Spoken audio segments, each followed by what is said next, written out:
Assalamualaikum warahmatullahi ta'ala wabarakatuh. Sahabat Nur Kamal TV dimanapun Anda berada, selamat berjumpa kembali, semoga kita semua selalu ada di dalam lindungan Allah Subhanahu wa Ta'ala, amin ya robbal alamin. Di kesempatan kali ini, kami akan menayangkan sedikit dokumentasi, riadohnya pimpinan Majelis Nur Kamal, tahun 2018, di Pamijahan Tasikmalaya. Sudah jadi kebiasaan beliau di setiap tahun, berangkat riadoh selama 41 hari, yang tempatnya setiap tahun tidak sama. Mungkin sebahagian sahabat bertanya, apakah riadoh itu? Riadoh adalah bahasa Arab yang sudah dijadikan istilah terhadap orang yang melatih jiwa, artinya melatih jiwa supaya tetap menyaksikan, memuji, mensyukuri, mentakdiri Asma Robi atau Asmaul Husna. Supaya jiwa tambah mengagumi dan mencintai Allah Subhanahu wa Ta'ala, selalu berzikir kepada Allah Subhanahu wa Ta'ala.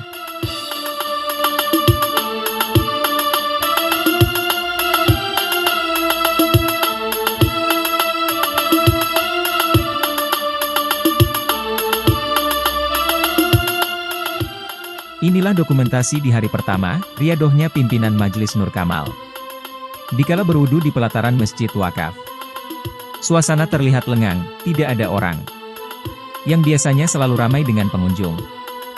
Masjid Wakaf ini, selain dari tempat berwudu dan toiletnya selalu bersih, juga masjidnya sangat nyaman dan nampak bersih. Dan juga letaknya sangat dekat ke makom Kangjeng Syekh, persis di setelah batas larangan merokok.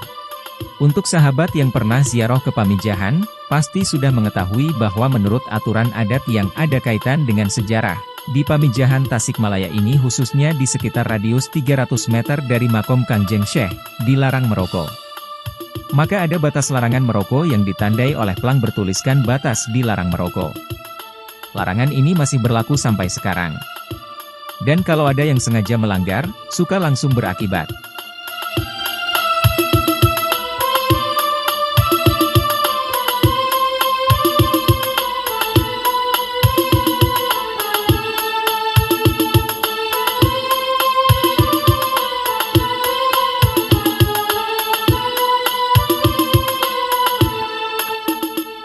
Setelah selesai berwudu dan lain-lain, beliau melanjutkan kegiatan dengan ziarah ke makom Waliullah, Kanjeng Syekh Haji Abdul Muhyi, pejuang penyebar Islam di Tatar Sunda. Yang juga merupakan leluhur sanak keguruan pimpinan Majelis Nur Kamal. Suasana begitu lengang. Padahal biasanya selalu penuh oleh pengunjung.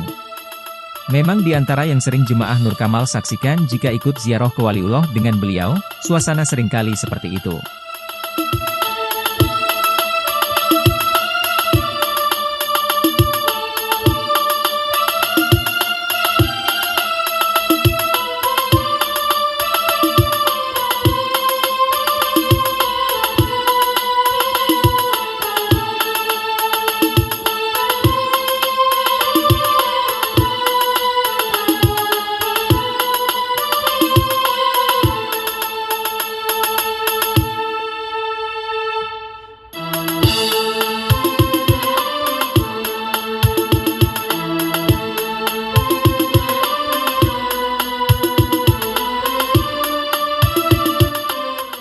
Kalau kita perhatikan, warung-warung dan aktivitas warga pun terlihat lengang.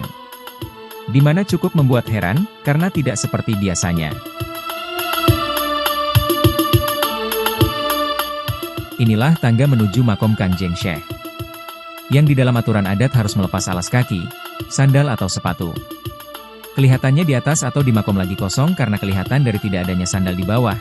Hanya melihat sandal satu pasang yang itu mungkin hanya sandal penjaga makom.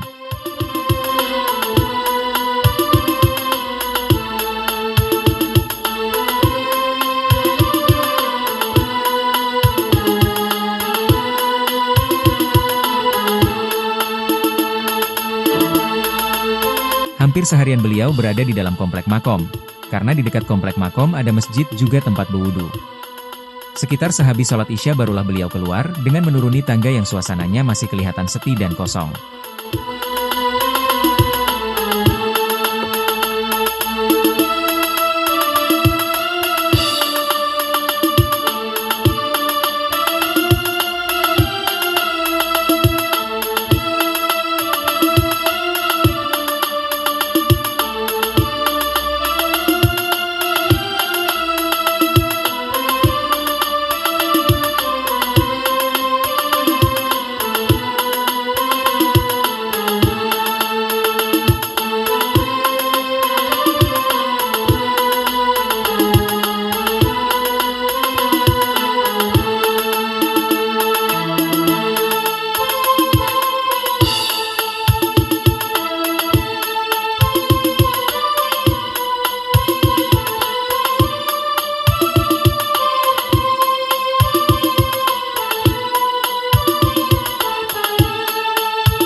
Setelah beliau sampai di tangga bawah, barulah kelihatan ada yang mau berziarah pada berdiri di gerbang jembatan seperti tertahan. Setelah seminggu beliau beriadoh di sekitar Masjid Wakaf dan Makom Kangjeng Syekh, beliau mendapat petunjuk untuk menemui 5 musafir. Yang paling dulu ditemui adalah yang sudah beriadoh 7 tahun, bernama Pak Ade Maman. Keesokan harinya beliau bersama Pak Ade Maman berangkat menuju Goa Kahfi, karena Pak Ade Maman sudah mengetahui lokasinya. Ini jalan di pinggir area komplek Makom, yang bisa menuju ke terminal, atau ke Kampung Pandawa, tempatnya Makom Kangjeng Syekh Abdul Qohar.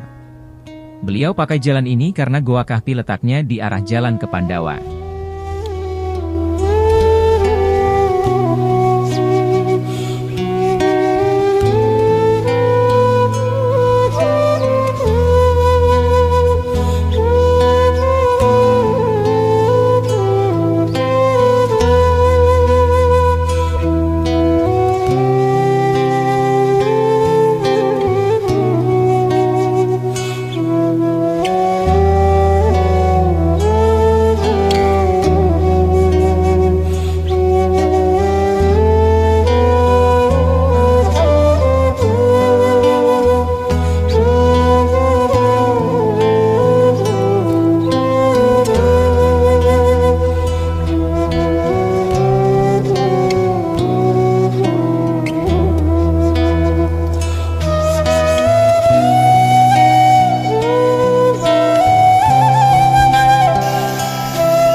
Sahabat Nur Kamal TV, kami sudah mau sampai ke lokasi Goa Kahfi. Yang ternyata lokasinya di lembah di ujung sawah. Kami menelusuri jalan setapak menuju mulut goa. Kata Pak Ade kepada kami, meskipun tahu lokasinya tapi belum pernah mendekat apalagi memasukinya. Tapi karena bersama pimpinan Majelis Nur Kamal baru Pak Ade mau memasukinya. Alhamdulillah ular besar yang konon selalu ada, sebagai penjaga mulut goa dan juga yang di pertigaan lorong goa, semua tidak ada. Padahal memang pernah disyuting di TV di acara silet, dan ularnya kelihatan ada. Maka kami bisa melihat-lihat, sekaligus tadabur alam, juga melihat bekas-bekas orang yang mungkin bertapa di sana. Meskipun sudah pada tahu bahwa konon katanya Goa Kahfi itu sering digunakan kepada hal negatif atau pesugihan. Tapi tetap aja suka ada orang yang bertapa di sana meskipun kita tidak tahu niatnya.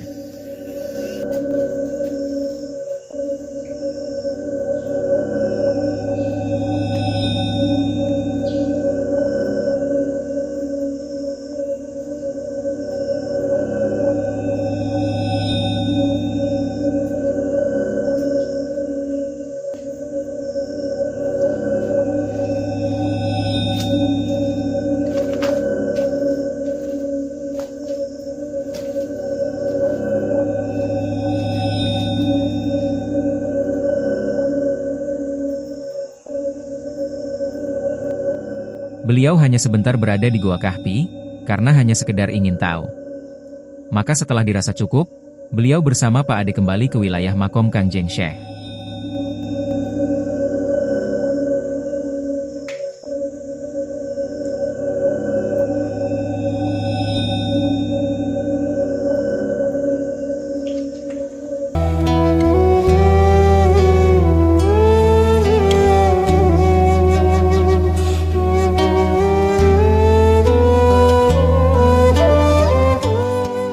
Di keesokan harinya pimpinan Majelis Nur Kamal bersama Pak Ade mau mengunjungi bekas Kangjeng Syekh menyepi, dan sekaligus bekas menanam padi, sewaktu mencari goa, yang dinamai Gunung Mujarot.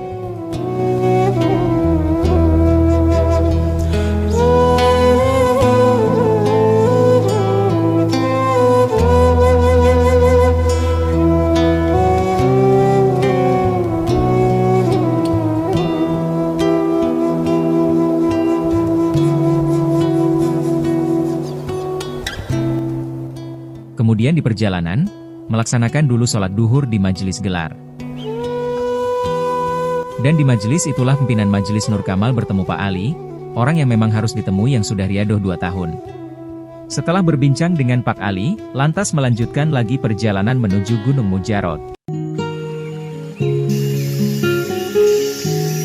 Perjalanan lumayan jauh, karena kita ambil jalan yang sedikit memutar, melewati Goa Keraton, biar gak terlalu nanjak.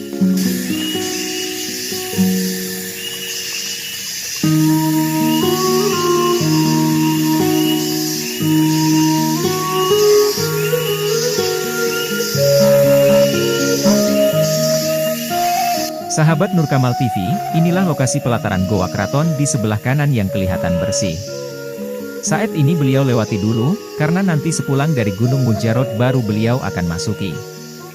Mengenai sejarah Gunung Mujarot yang akan beliau kunjungi ini, adalah petilasan Kanjeng Syekh Haji Abdul Muhyi dikala perjuangan menyebarkan agama Islam, sekaligus perjuangan mencari goa, bekas tawajuhnya Sultan Aulia Kanjeng Syekh Abdul Qadir Jailani.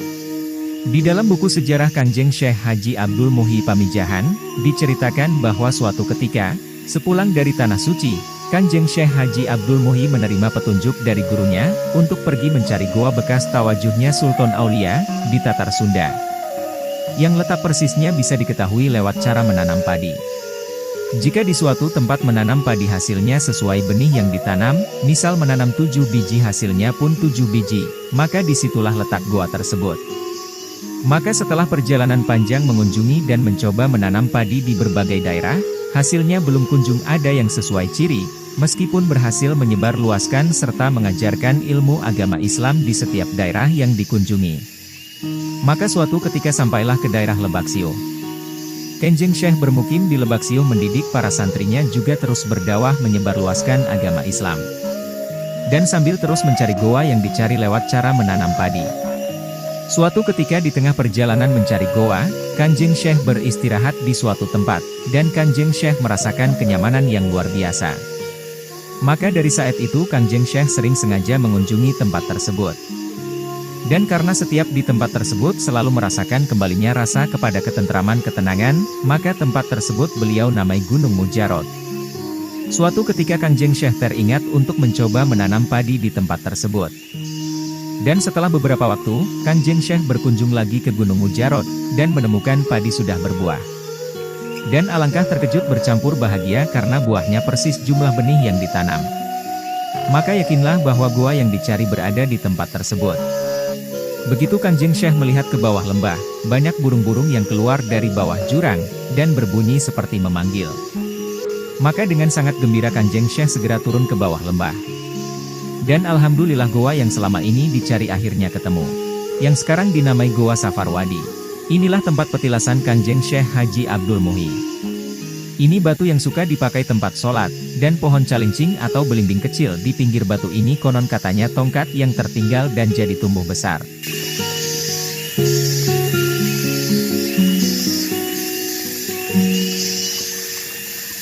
Ini batu petunjuk arah kiblat, yang bertuliskan lafadz Allah.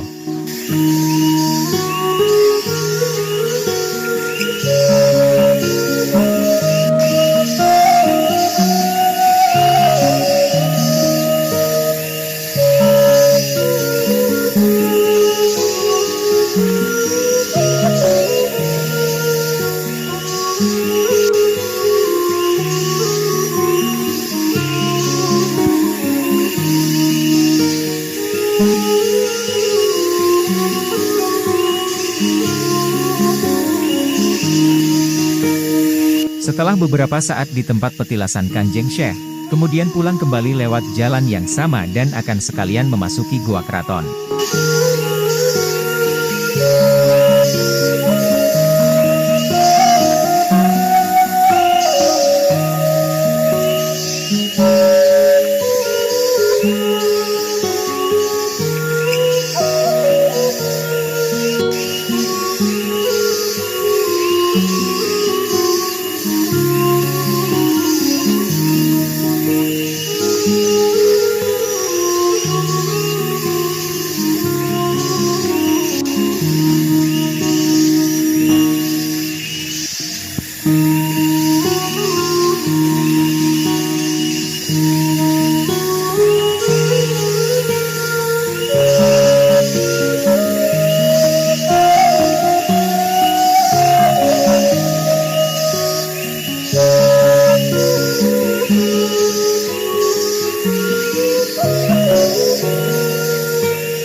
Sahabat Nurkamal TV, lokasi ini persis di atas mulut Goa Safarwadi.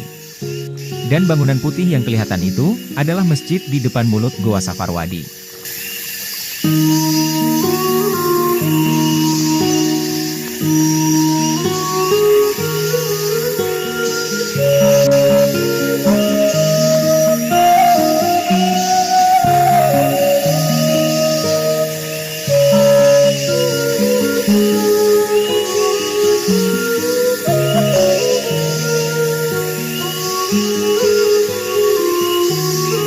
Sahabat Nurkamal TV, perjalanan sudah sampai ke lokasi Goa Keraton, yang letaknya di sebelah utara Goa Safarwadi.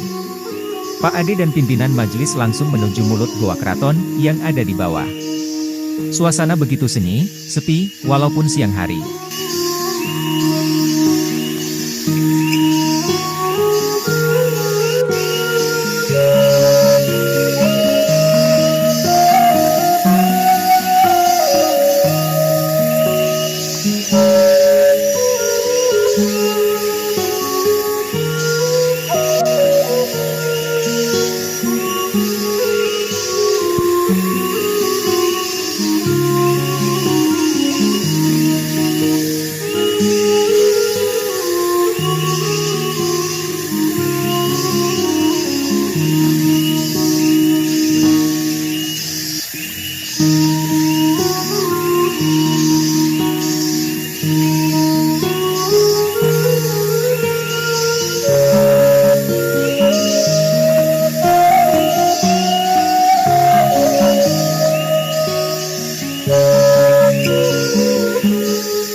Mulut Goa Keraton kelihatan sangat sempit, tetapi setelah masuk ke dalamnya, ternyata lebar dan tinggi.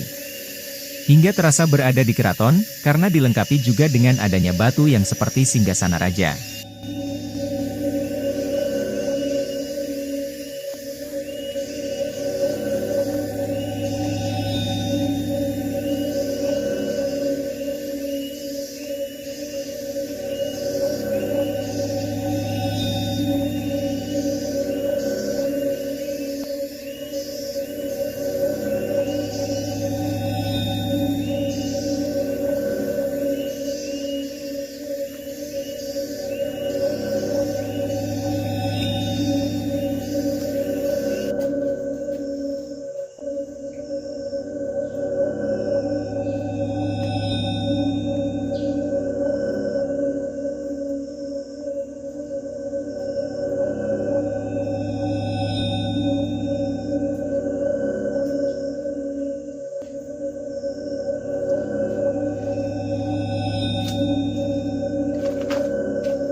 Setelah keluar dari Gua Keraton, kembali ke majelis gelar, untuk ikut melaksanakan sholat asyar, sekaligus menunggu waktu maghrib, dan berbuka puasa bersama Pak Ali.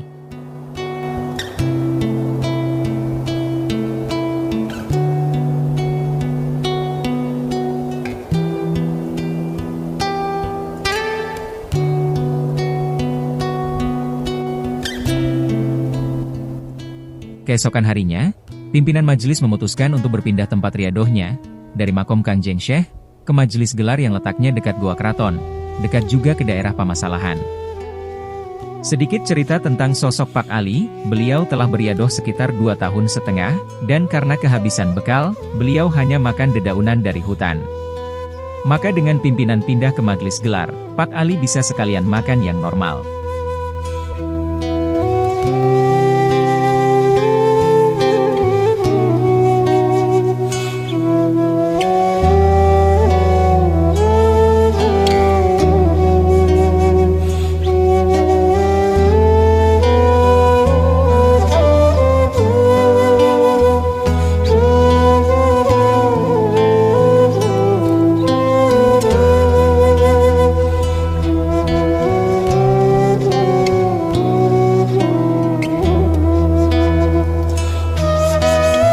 Karena waktu itu air di majelis gelar lagi tidak ada, maka kalau berwudu atau mandi, pakai air pancuran yang terletak di dekat majelis gelar.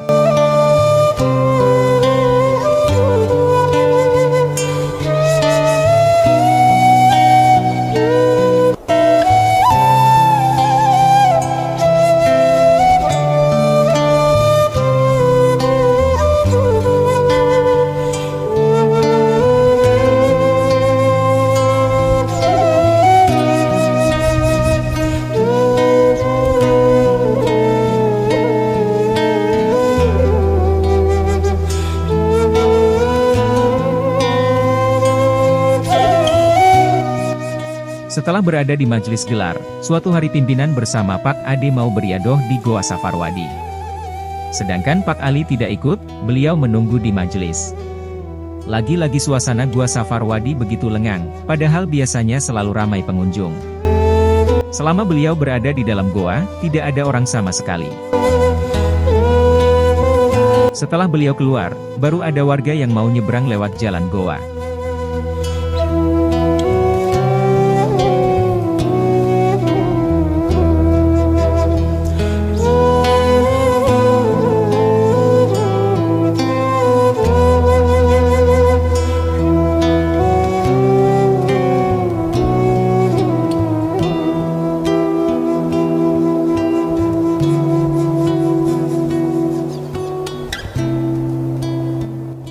Di suatu hari beliau bertiga, berangkat ziarah ke makom Kanjeng Syekh Khotib Muwahhid di Pamasalahan.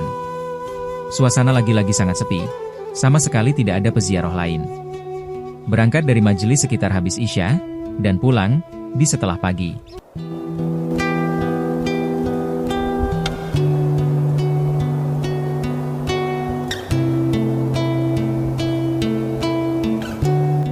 Suasana pulang dari Pamasalahan menuju majelis gelar, disambut cuaca yang sangat bagus. Dengan langit yang cerah, udara yang segar.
وفاتمة الزهراء بخديجة الكبرى وفاطمة الزهراء.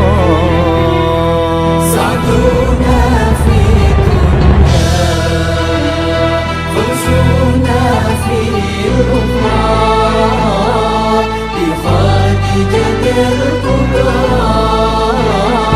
وفاطمة الزهراء. سعدنا في الدنيا فوزنا في الأخرى بخديجة الكبرى وفاطمة الزهراء. بخديجة الكبرى وفاطمة الزهراء. يا أهيل المعروف والعطاء المألوف فرة للملهوف إنكم به أدرى. يا أهيل المطلوب والعطاء الموهوب نفحة للمكروب إنكم به أدرى. سعدنا في الدنيا فوزنا في الأخرى.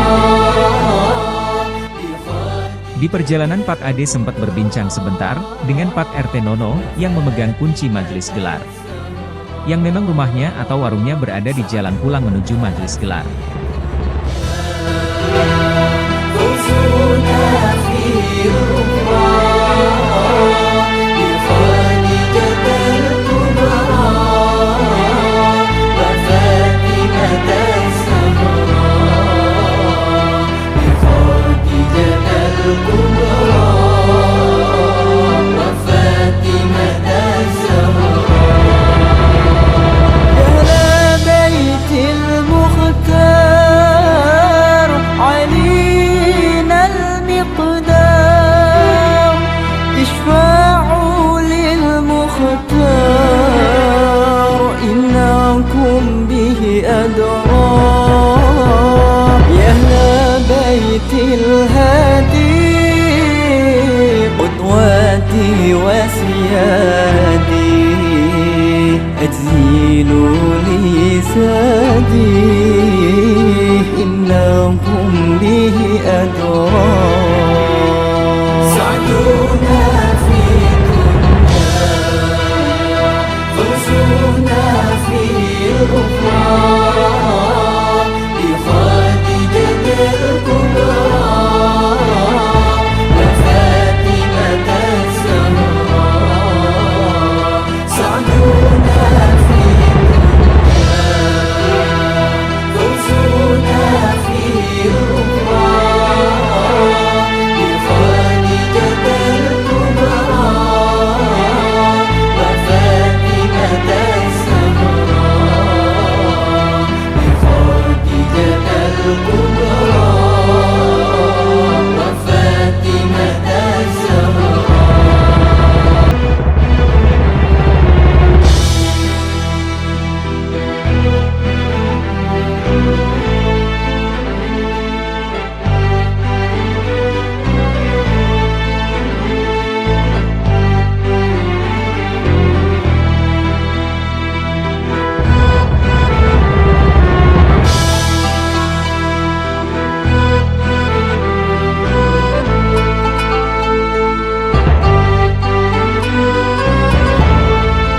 Alhamdulillah perjalanan telah sampai ke majelis gelar.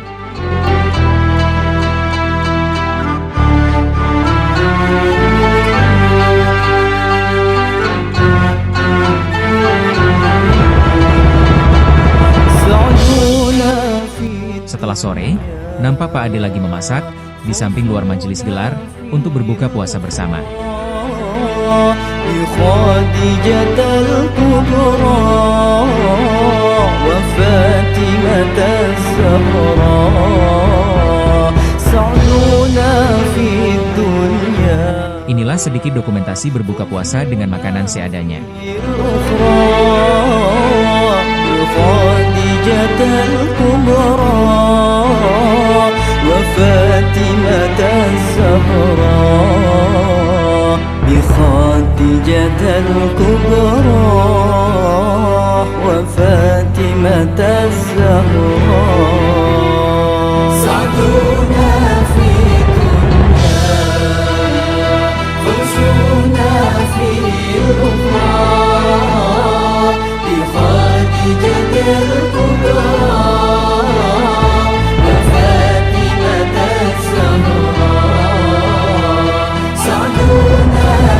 Suatu hari, beliau bertiga berangkat dari Majelis Gelar, untuk mengunjungi wilayah Bengkok. Tempat Kanjeng Syekh Haji Abdul Muhyi dan keluarga juga mertuanya, dulu sebelum menemukan goa, sebelum pindah ke Pamijahan, sekalian mau berziarah ke makom mertua Kanjeng Syekh, yaitu Sembah Dalam Sancaparana. Perjalanan cukup jauh, kalau dari Pamijahan, sekitar 1 km, kalau dari Majelis Gelar kurang lebih 2 km. Suasana jalan yang terlewati begitu indah. Pesawahan dan sungai yang jernih, perkampungan yang asri sangat menayangkan keasrian, kemurnian, dan keindahan yang luar biasa.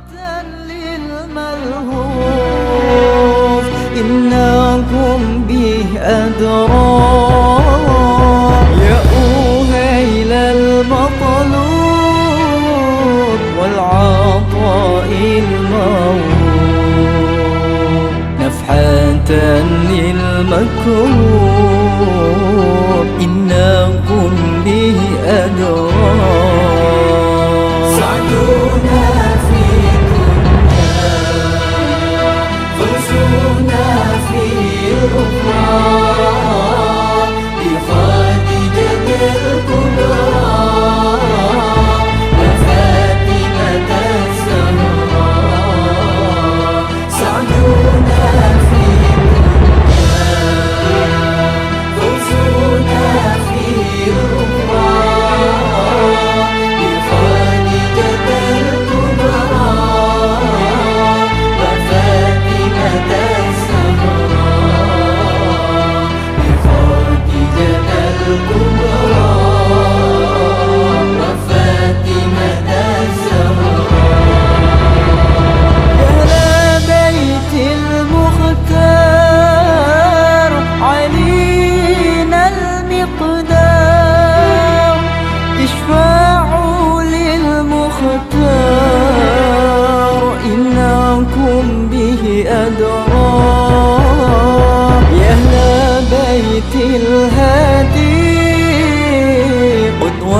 في وسيادي أجزيل لي سادي إنكم به أدرى سعدنا في الدنيا فوزنا في الأخرى بخديجة الكبرى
وخديجة الكبرى وفاتمة الزهراء سعدونا في الدنيا خذونا في الأخرى وخديجة الكبرى وفاتمة الزهراء لخديجة الكبرى وفاتمة الزهراء. Di pertengahan jalan, beliau bertiga beristirahat dulu di saung pinggir kolam. Dengan udara yang segar, dan suara air sungai kecil yang mengalir di belakang saung, benar-benar menyajikan suasana yang nyaman.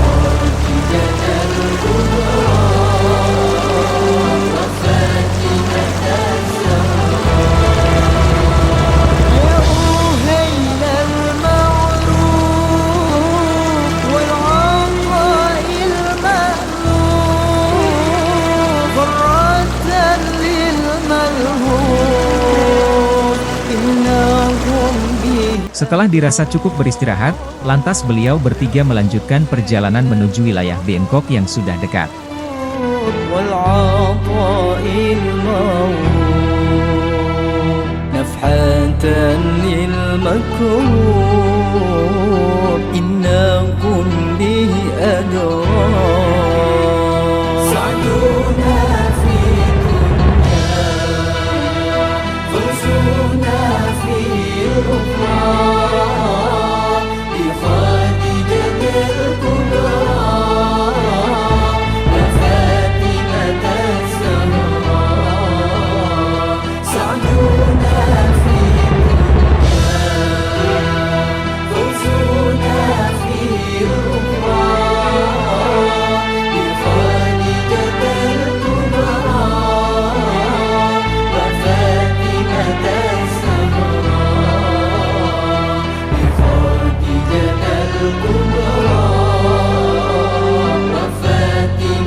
Setelah menempuh perjalanan yang cukup jauh, akhirnya sampai di gerbang kampung Bangkok. Beliau bertiga mulai memasuki kampung yang tinggal ada 3 rumah, termasuk rumah juru kunci.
الكبرى وفاتمة الزهراء سعدنا فيها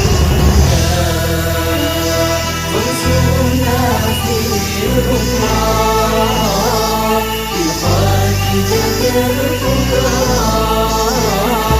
وفاتمة الزهراء سعدنا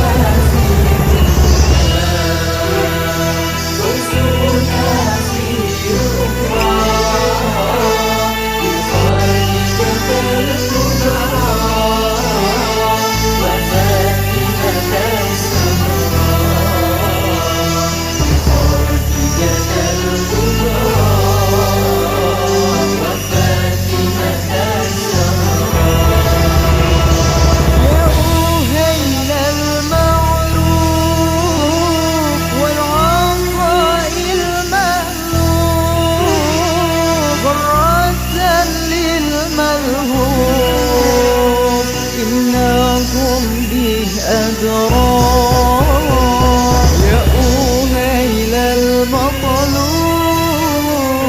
والعطاء الموهوب نفحة للمكروه. Setelah menemui Bu Haji sebagai juru kunci, untuk bersilaturahmi sekaligus meminta izin berziarah, beliau bertiga melaksanakan ziarah ke makom sembah dalam Sanca Parana, yang ada di dalam bangunan depan masjid. Yang sekarang bangunannya sudah dipugar, dan diganti dengan yang baru, yang sangat bagus.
Sahabat Nur Kamal TV, ini video kenangan beliau bertiga, di hari-hari akhir riadohnya di Pamijahan Tasikmalaya, selagi mengunjungi Kampung Pandawa.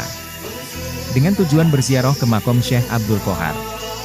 Melalui berjalan kaki menelusuri jalan desa, dengan pemandangan yang indah, hutan yang asri, terasa sangat menenteramkan hati.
Setelah sampai di wilayah makom Syekh Abdul Qohar, beliau menemui juru kunci yang kebetulan lagi ada. Setelah silaturahmi dan meminta izin, beliau bertiga mulai memasuki bangunan makom Syekh Abdul Qohar. Setelah selesai berziarah, beliau berbuka puasa di warung dekat makom, lalu setelah habis Isya, baru berjalan kembali untuk pulang ke majelis gelar, dan keesokan harinya kembali ke Pamijaha, ke rumah Ibu As, untuk bersiap pulang menunggu jemputan dari Bandung, keluarga besar Majelis Nur Kamal. Pak Ade dan Pak Ali dibawa ke Bandung untuk meneruskan menggali ilmu di Majelis Nur Kamal. بخديجة الكبرى وفاطمة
إنكم به أدرار يا أهيل المطلوب والعطاء الموهوب نفحة للمكروب إنكم به أدرار